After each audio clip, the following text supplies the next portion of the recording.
भूपेश बघेल ने यूक्रेन मामले पर दी जानकारी। केंद्र सरकार से की अपील, फंसे बच्चों को जल्द से जल्द वापस लाया जाए।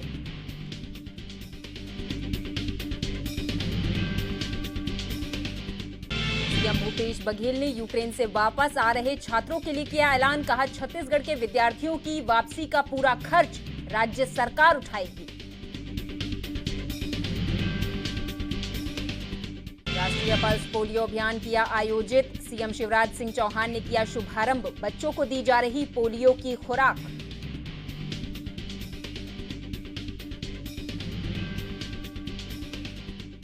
और सीएम शिवराज सिंह चौहान ने कोरोना पर दी जानकारी। बोले, एमपी में खत्म होने की कगार पर है कोरोना, धूमधाम से मनाएं होली महाशिवरात्रि।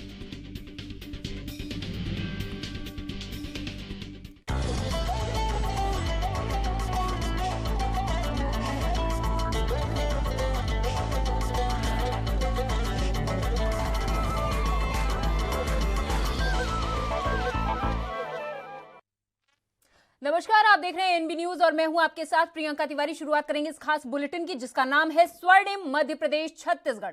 छत्तीसगढ़ के सीएम भूपेश बघेल ने दिल्ली में राहुल गांधी के साथ मुलाकात की। वहीं उनके साथ सोनिया गांधी और सीएम अशोक गहलोत भी मौजूद रहे। साथ ही उन्होंने चुनाव में कांग्रेस की जीत का दावा भी किया। सुनिए। बैठक में राहुल जी, वेणुगोपाल जी, प्रियंका जी और अशोक गहलोत जी के साथ बैठक हुई। 5 राज्यों में जो चुनाव हो रहे हैं उसके बारे में विस्तार से चर्चा हुई और 10 तारीख को जो रिजल्ट आएगा उसके रणनीति के बारे में। गांधी की आवाज पे बड़ी बैठक हुई। सर, क्या चर्चा रही? एजेंडा क्या था आज? एजेंडा क्या था सर बैठक का आज? एजेंडा राजनीति में तो कर्टसी कॉल होता है। काफी लंबे अरसे बाद में सब बिजी थे चुनाव में, तो मिलना बाकी था, तो हमने टाइम मांगा, टाइम मिल गया इसलिए हम आ गए। और बाकी जो चुनाव चल रहे 5 राज्यों में उसके बारे में विस्तृत रहता है कि भाई क्या स्थिति रहेगी, क्या नहीं रहेगी, आगे क्या करना हम लोगों को, और चुनाव के बाद में क्या करना, वो भी एक एजेंडा होता है। सब मिला के मैं शानदार कैंपेन चल रहा है, मेंबरशिप का भी उस पर चर्चा हो जाती है। सब मिला के आने वाले वक्त के चुनौतियाँ मिल गई है प्रेजेंट गवर्नमेंट से। फासिस्टी है, जिनका लोकतंत्र में यकीन नहीं है, संविधान में यकीन नहीं लोगों का, संविधान में को खतरा है देश के अंदर, आपको लोकतंत्र को खतरा है। छत्तीसगढ़ के सीएम भूपेश बघेल ने मीडिया से बात करते हुए यूक्रेन मामले पर कहा कि जो भी छात्र यूक्रेन में फंसे हुए हैं उन्हें जल्द से जल्द वापस लाने की तैयारी की जा रही। हालांकि कुछ छात्र वापस आ चुके हैं, तो वहीं दूसरी तरफ सीएम बघेल ने बीजेपी सरकार को भी घेरा। सुनिए।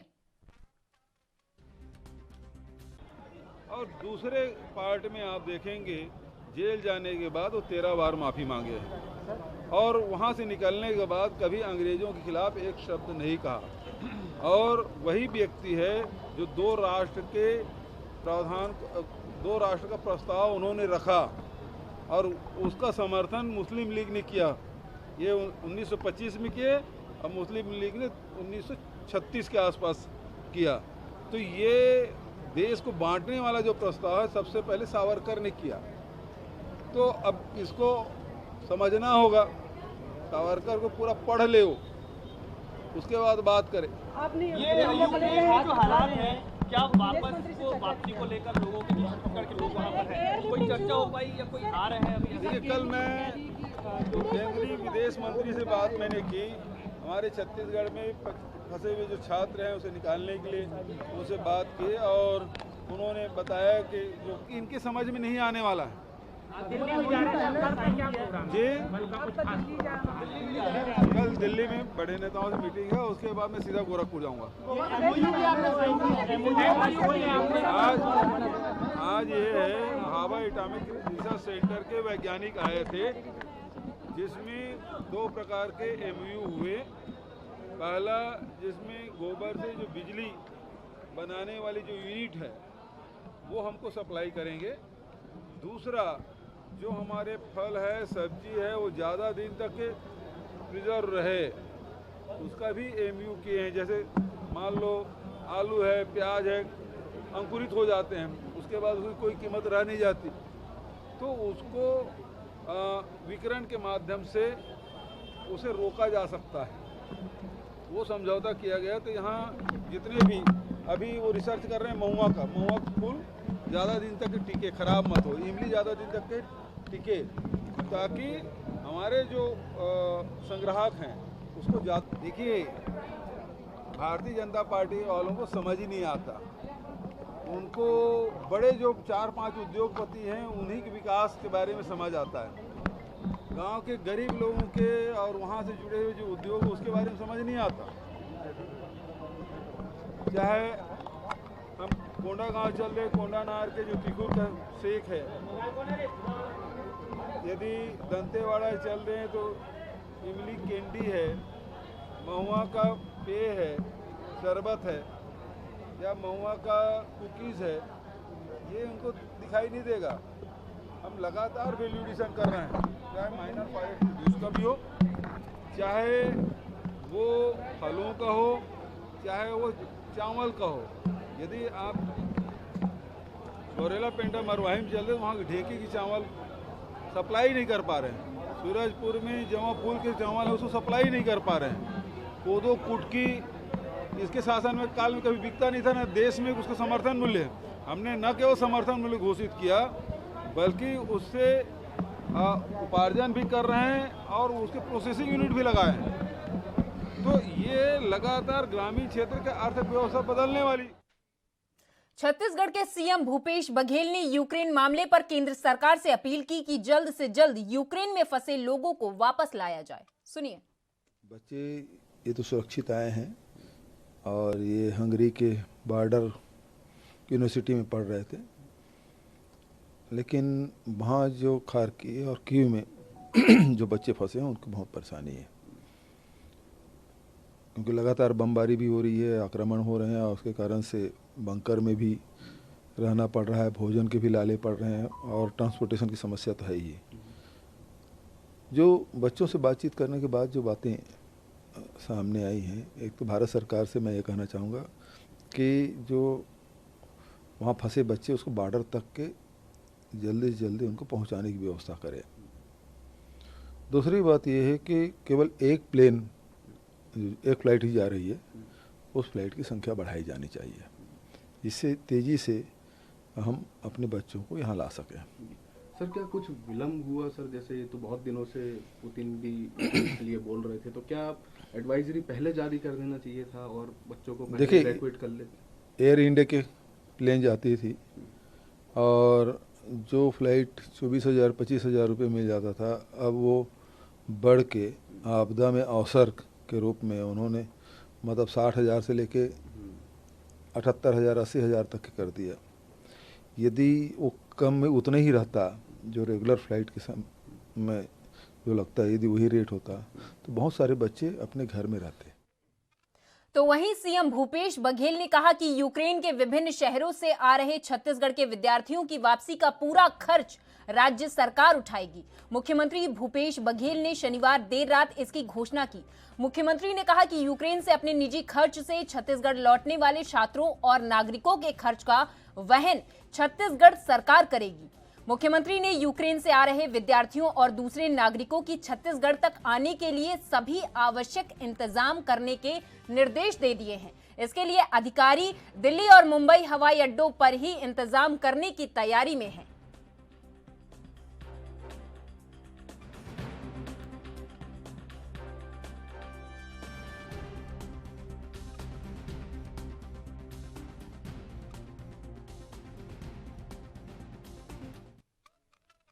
मध्य प्रदेश के मंदसौर में कलेक्टर के निर्देशानुसार आज पल्स पोलियो की दवा पिलाई जा रही है। आपको बता दें, मंदसौर जिले के तहसील भानपुरा के सभी क्षेत्रों में सुबह से ही पल्स पोलियो की दवा बच्चों को पिलाने का सिलसिला जारी रहा।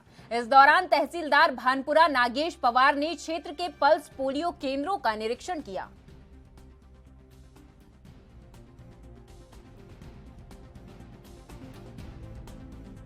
कलेक्टर साहब के निर्देशानुसार तहसील भानपुरा में सभी जगह पल्स पोलियो की दवा पिलाई जा रही है। इसके अंतर्गत 0 से जो 5 वर्ष के बच्चे हैं उनको टारगेट किया गया है इसके अंदर।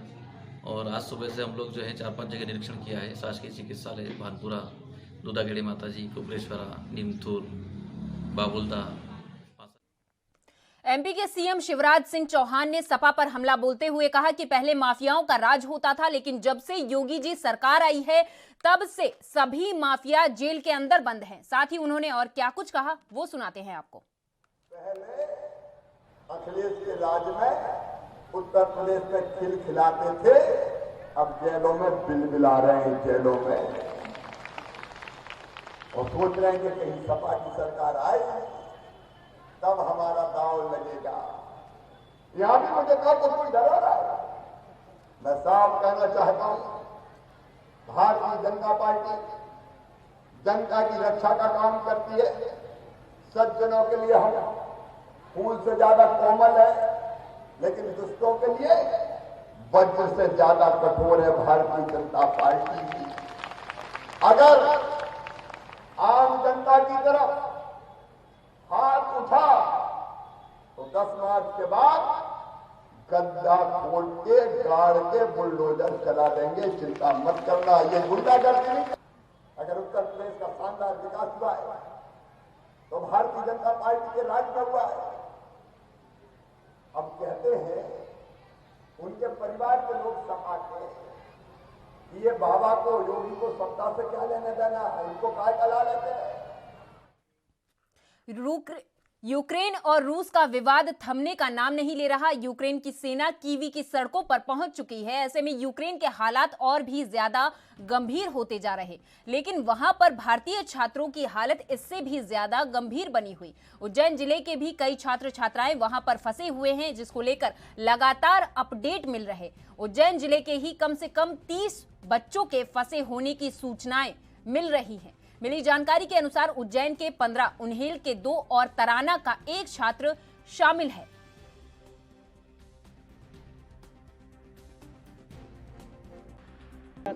मैं खुद विदेश मंत्रालय की एडवाइजर समिति में हूँ। हमने पहले भी ओमान में फंसे बच्चों को हम सुरक्षित लेके आए थे, माननीय नरेंद्र मोदी जी और विदेश मंत्री के नेतृत्व में।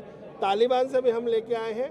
मैं उन सभी बच्चों के माता पिता और बच्चों को सतत संपर्क में हूँ और मैं उनको आश्वासन देता हूँ, विश्वास दिलाता हूँ कि वो घबराए नहीं, संयम से काम ले। और बहुत जल्दी, कल रात को भी हम कुछ बच्चों को लेके आए हैं। हमको वो जैसे ही वहाँ लैंडिंग की सुविधा उपलब्ध हो रही है, वैसे ही हम बच्चों को वहाँ से निकाल रहे हैं। माननीय मोदी जी और विदेश मंत्री जी सतत वहाँ पे पैनी निगाह रखे हुए हैं, वहाँ के हालात से सतत संपर्क में, और वहाँ के राष्ट्रपति के भी सतत संपर्क में माननीय मोदी जी। और मोदी जी ने भी मेरे को बोला है और माननीय रेल मंत्री जी ने भी कि आप उन माता पिता को बोलो कि हम हमारे बच्चों को सुरक्षित, जो भी बच्चे भी। मध्य प्रदेश के विदिशा जिले में एक व्यक्ति ने पीएमओ से होने का दावा कर मेडिकल की छात्रा को यूक्रेन से वापस लाने का वादा कर उसकी मां से 42,000 रुपए की ठगी कर ली। हैरानी की बात यह है कि जब शिकायतकर्ता महिला ने यूक्रेन में फंसी बेटी की मदद के लिए मध्य प्रदेश सरकार के मुख्यमंत्री हेल्पलाइन पर फोन किया तो उसे कथित तौर पर यूक्रेन के पुलिस थाने से संपर्क करने के लिए कहा गया।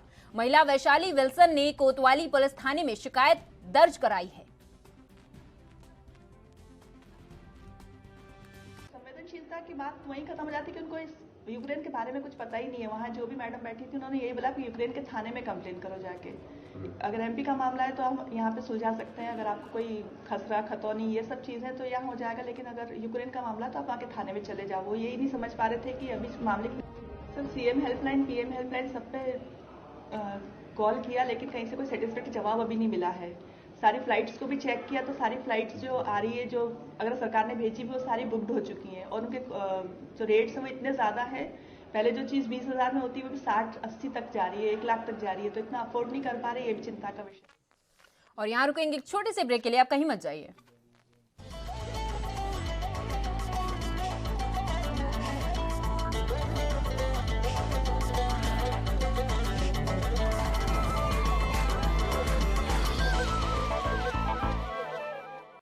सब कुछ आजमाया और तब मैंने माना कि सिर्फ सच्ची सहेली ही है महिलाओं के उन मुश्किल दिनों की हर समस्या, जैसे कठिन दर्द, अनियमितता, खून की कमी, थकान व कमजोरी जैसी सभी प्रॉब्लम्स के लिए नंबर 1 औषधि एवं टॉनिक।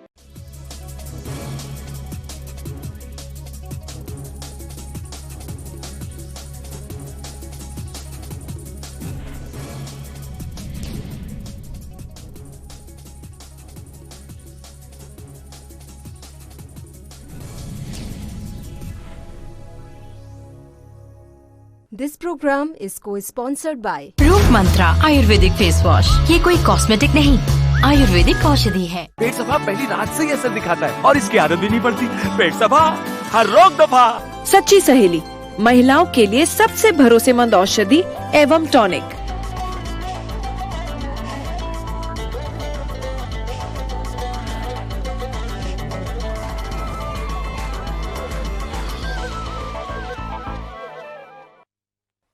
ब्रेक के बाद आपका स्वागत है। खबरों की ओर रुख कर लेते हैं। मध्य प्रदेश के उज्जैन में स्थित महाकाल मंदिर में महाशिवरात्रि पर्व के लिए प्रशासन ने मास्टर प्लान बनाया है। महाशिवरात्रि पर्व पर श्रद्धालुओं को 45 मिनट में भगवान महाकाल के दर्शन कराने की व्यवस्था की गई है। जानकारी के मुताबिक श्रद्धालुओं को 3 अलग अलग लाइनों से दर्शन कराए जाएंगे। पहली लाइन आम भक्तों की होगी, दूसरी प्रोटोकॉल की और तीसरी लाइन 250 रुपए की रसीद लेने वालों की होगी। कलेक्टर आशीष सिंह ने बताया कि महाशिवरात्रि पर 1.5 लाख से ज्यादा श्रद्धालुओं के आने की उम्मीद है। 3 बैरिकेडिंग से श्रद्धालुओं को प्रवेश मिलेगा। वहीं मंदिर समिति ने श्रद्धालुओं के लिए पानी की बोतल की व्यवस्था भी की है। मानना है कि चूंकि कोविड के जो बंदिशें हैं वो भी रिलैक्स हुई हैं, तो निश्चित रूप से 4-5 दिनों में भीड़ बढ़ेगी। हालांकि ये श्रद्धालुओं की भीड़ शिवरात्रि के आसपास आखिरी के 5 दिनों में ज़्यादा बढ़ती है। उस समय जो हमारी व्यवस्था रहेगी वो नरसिंह घाट वाली जो रोड है उस पर आधारित रहेगी। वहाँ पर जो हम लोग एक पार्किंग क्रिएट कर रहे हैं, लगभग 400-500 गाड़ियों की पार्किंग वहाँ पर हो जाएगी। वहाँ पर लोग गाड़ियाँ पार्क करके हमारी मैजिक्स भी उपलब्ध रहेंगी, उनके माध्यम से हरसिद्धि तक आ जाएंगे। वहाँ से बैरिकेडिंग से होते हुए दर्शन करके वापस आ जाएंगे। कुल मिला के हमारी ऐसी योजना है, बहुत सुगमता के साथ, तीव्रता के साथ में दर्शन हो। चुनौतीपूर्ण काम है क्योंकि जो हमारा अलग अलग प्रोजेक्ट्स का काम है महाकाल मंदिर विस्तारीकरण से जुड़े हुए, उसके कारण 2-3 रोड्स हमारी बंद है। उज्जैन के बड़नगर तहसील में एक मां के अपने ही 1.5 साल के बच्चे को फेंकने का और पिटाई का वीडियो सोशल मीडिया पर वायरल हो रहा है। वायरल वीडियो में मां अपने बच्चों को उठाकर एक तरफ फेंकती दिखाई दे रही। जानकारी के अनुसार राष्ट्रीय चाइल्ड लाइन के टोल फ्री नंबर 1098 पर सूचना प्राप्त हुई थी कि बालिका लतिका को उसकी मां कोमल प्रतिदिन बेरहमी से मारती पीटती है। तो वहीं चाइल्ड लाइन टीम ने कार्रवाई करते हुए मामले की जांच करने के उद्देश्य से महिला के घर पहुंची और आसपास पड़ोस से जानकारी जुटाने की कोशिश की, तो जानकारी सही पाई। साथ ही चाइल्ड लाइन को बालिका से मारपीट का एक वीडियो भी मिला है। एमपी के रीवा जिले के नईगढ़ी थाना क्षेत्र के अंतर्गत धोबिया चोला भीर में वृद्ध की हुई निर्मम हत्या से क्षेत्र में हड़कंप मच गया। बीती दरमियानी रात वृद्ध रामनाथ साकेत 75 वर्ष के थे, जो कि अपने घर में सोए हुए थे। इसी दौरान अज्ञात व्यक्तियों ने राजनुमा सब्बर से उसके सर पर हमला कर दिया, जिसकी वजह से उसकी बिस्तर पर ही मृत्यु हो गई। सुबह जब काफी समय तक वृद्ध सोकर नहीं उठा, तब लोग घर में गए और देखा कि वृद्ध की बिस्तर पे खून से लथपथ लाश पड़ी हुई है। जिसके बाद नईगढ़ी थाना पुलिस को सूचना दी गई, तो वहीं थाना प्रभारी ने मौके पर पहुंचकर शव का पंचनामा कर पोस्टमार्टम के लिए सामुदायिक स्वास्थ्य केंद्र नईगढ़ी भेज दिया है। सर, ये मामला प्रकाश में आया है, क्या मामला? हाँ, ये अभी आधा घंटा पहले थाने पर किसी आदमी ने टेलीफोन से सूचना दिया था कि भीर धोबिया मोहल्ला में किसी वृद्ध आदमी की हत्या हो गई है। इस सूचना में मैं पूरे दलबल के साथ यहाँ आया हूँ। यहाँ ये ज्ञात हुआ कि रामनाथ पिता भागीरथ साकेत उम्र 75-80 साल का, जो अकेला घर पे यहाँ पे रहता था, और घटना स्थल को देखने से ये पता चलता है कि चारपाई के ऊपर वृद्ध लेटा हुआ है और लेटी अवस्था में किसी ने किसी भारी चीज से उसके सिर पे प्रहार किया है, जिससे उसकी हत्या हो गई है। कुछ बिंदु अभी हमको यहाँ पर मिले हैं, जिसके आधार पर विवेचना में लिया गया है मामला। अभी शव को पोस्टमार्टम के लिए मेडिकल के लिए ले जा रहे हैं।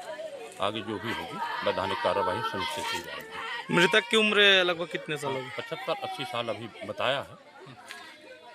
परिजनों का क्या कहना है सर? परिजन में इनके 4 लड़के थे, 2 खत्म हो गए हैं, 2 जीवित थे। एक इलाहाबाद में है, एक यहाँ कुछ दूर पर रहते हैं। वृद्ध अकेला ही घर पर रहता था, खपरेल मकान है।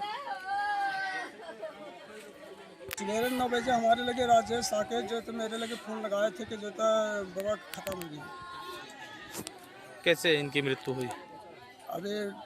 अभी मालूम नहीं। वो बोला कि राजेश ने बोला कि जो तुम्हारे पिताजी के जो मर्डर हो चुकी है और जल्दी अब हम कहाँ से मारे हैं इनको? अभी तो मैं अभी देखा नहीं, काहे मारा है काहे नहीं। हम तो जब यहाँ पे है तो कोई चीज नहीं मिला, शायद मिले हेरे नहीं पाए हमको मालूम नहीं था। चोट कहाँ लगी है? चोट यहाँ मुड़े में लगी होगी, और बढ़िया से देखा नहीं है, इसलिए कि जो तो जैसे है वैसे ही जो तो और पड़ी थी लाश। किसी के ऊपर आपको शक है? और एक आदमी के पास हमारे बता रहे हैं कि जो तो छोटू हमारे ये छोटू बोले थे कि जो तो पिताजी का जो इसके जो तो जहर पिला करके मार डालूंगे छाती पर चढ़ करके। हमारे पिता जब हमारे फिर आए मेरे पिताजी बोलते हैं कि जो तो और रोने लगे, कहें कि जो तो उनका लड़का आया था तो हमको गाली भी देता था, कहीं मादर चो तेरी माँ का चो तो तुमको हम जहर खाना दे के खिलाएंगे, नहीं खाओगे तो माथा में जहर डाल करके हम पिला करके मार डालेंगे। उसके बाद उसके पिताजी को मैं बुला करके और कहे थे कि भैया ऐसी ऐसी बात है, अगर कोई घटना हमारे पिताजी को होता है तो उसके नाम से हम नाम जाति का हम रिपोर्ट डालेंगे। ये कहाँ का रहने वाला है? ये जो तो मेरे बगल में, ये जो तो सामने घर पे है। खबर मध्य प्रदेश के सतना से है, जहां आरटीआई मामले में सूचना आयोग के आदेश के अनुसार जहां पर एक तरफ अवहेलना करने का सतना कलेक्टर को भारी पड़ा है, आयोग ने कलेक्टर के खिलाफ अनुशंसात्मक कार्रवाई किए जाने का नोटिस दिया है। इस मामले में आयोग ने कलेक्टर सतना को तलब करते हुए 11 मार्च की सुनवाई की तिथि नियत की है। आपको बता दें, राज्य सूचना आयुक्त राहुल सिंह ने सतना कलेक्टर के विरुद्ध अनुशासनात्मक कार्रवाई के लिए कारण बताओ नोटिस जारी किया है। आयोग ने पूर्व के आदेश में सतना कलेक्टर को आरटीआई आवेदक अंजलि आचार्य को 2000 रुपए देने के लिए आदेशित किया था, पर सतना कलेक्टर ने आयोग के आदेश की अवमानना की है।